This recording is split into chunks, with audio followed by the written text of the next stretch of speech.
बोलिए श्री सद्गुरुदेव भगवान की जय, सच्चे दरबार की जय। गुरु प्यारे साधकों, जब गुरु अपने शिष्य का हाथ थामता है तब वो उसे पूर्णता से अपना लेता है और उसका सारे काम गुरु स्वयं ही पूरे कर देते हैं। तब एक शिष्य कह उठता है कि मेरा आपकी कृपा से सब काम हो रहा। ये एक शिष्य के भाव के ऊपर निर्भर करता है कि वो अपने गुरु को कैसे रखता है, अपने गुरु की कैसे सेवा करता है, क्योंकि जितना हम गुरु के लिए समर्पित होंगे, गुरु उससे 1000 गुना बढ़कर ही हमारे लिए करेंगे। महाराज जी अक्सर सत्संग में कहा भी करते हैं कि तुम मेरी तरफ 1 कदम चलो, मैं तुम्हारी तरफ 100 कदम चलूँगा। बस हमें अपने गुरु की तरफ बढ़ना है और गुरु हमें खुद आकर थाम लेंगे। बस हमें अपने गुरु का बने रहना है। सुनेंगे कुछ इसी श्रृंखला का आज हम एक और दिव्य अनुभव। तो चलिए स्टार्ट करते हैं ये अनुभव। ये है राखी जी का, जो कि रहने वाली है जैतपुर हरियाणा की। वो बताती हैं कि गुरु महाराज जी की कृपा से मुझे दिव्य धाम आश्रम में सेवा करने का अवसर मिला। मेरी सेवा आश्रम के रसोई घर में रोटियां सेकने की थी। सेवा के पहले ही दिन मेरे सीधे हाथ की 3 उंगलियां जल गई। हाथ इतनी बुरी तरह से जख्मी था कि मैं स्वयं अपना काम भी नहीं कर पा रही थी। लेकिन आश्चर्य की बात यह थी कि चूल्हे से रोटियां निकालते समय ना मुझे अपने हाथ में कोई दर्द महसूस होता था और ना ही कोई जलन होती थी। बाकी पूरा समय मेरे हाथ में दर्द रहता था। इस तरह सेवा करते हुए 10 दिन बीत गए और मेरी सेवा पूरी हो गई। सेवा कैसे पूरी हो गई? सेवा में कभी दर्द ही क्यों नहीं हुआ? ये सब बुद्धि से परे था।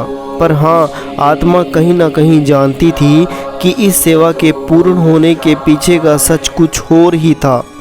एक दिन मैंने साधना में देखा, मैं जिस स्थान पर बैठकर चूल्हे से रोटियां निकालती थी, उसी स्थान पर स्वयं गुरु महाराज जी बैठे हुए हैं। उन्होंने सफ़ेद वस्त्र पहने हुए थे।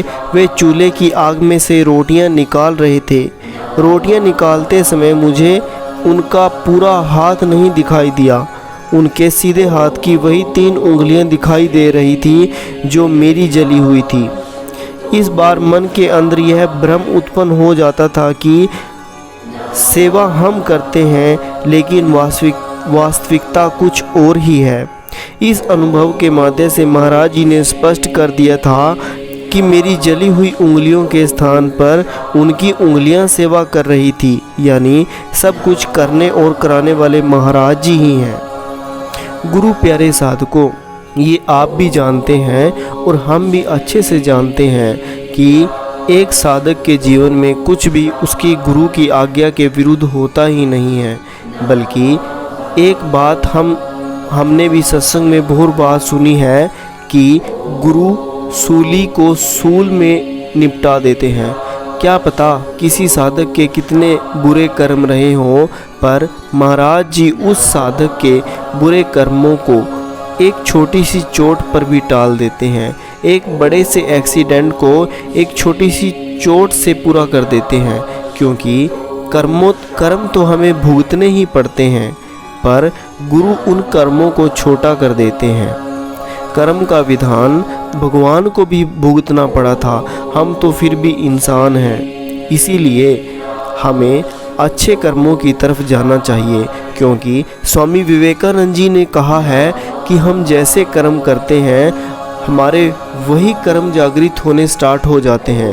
अर्थात अगर हम कोई अच्छा कर्म करते हैं तो हमारे अच्छे कर्म ही जागृत होने शुरू हो जाते हैं, और अगर हम बुरे कर्म करते हैं तो हमारे बुरे कर्म ही जागृत होना स्टार्ट हो जाते हैं। इसलिए हमें सदैव अच्छे कर्मों में लगे रहना चाहिए और अच्छे कर्मों से हमें हमारे अच्छे कर्मों को जागृत करना चाहिए, ताकि गुरु महाराज जी को वो आधार मिले, वो माध्यम मिले जिसके माध्यम से महाराज जी हमारा कल्याण कर सकें, हमारे ऊपर कृपा कर सकें। ऐसी ही इच्छा के साथ, ऐसी ही भावना के साथ कि आप निरंतर ध्यान, साधना, सेवा और गुरु दर्शन करेंगे। मैं आज के इस दिव्य अनुभव को यहीं समाप्त करता हूँ। तो बोलिए श्री सद्गुरुदेव भगवान की जय, सच्चे दरबार की जय। क्योंकि जो साधक गुरु को दिल से ध्याते हैं उनके कार्य स्वयं गुरु महाराज जी ही कर देते हैं, और वे आखिर में यही गुनगुनाते हैं कि मेरा आपकी कृपा से सब काम हो रहा है, करते हो तुम प्रभु जी, मेरा नाम हो रहा है, मेरा नाम हो रहा है।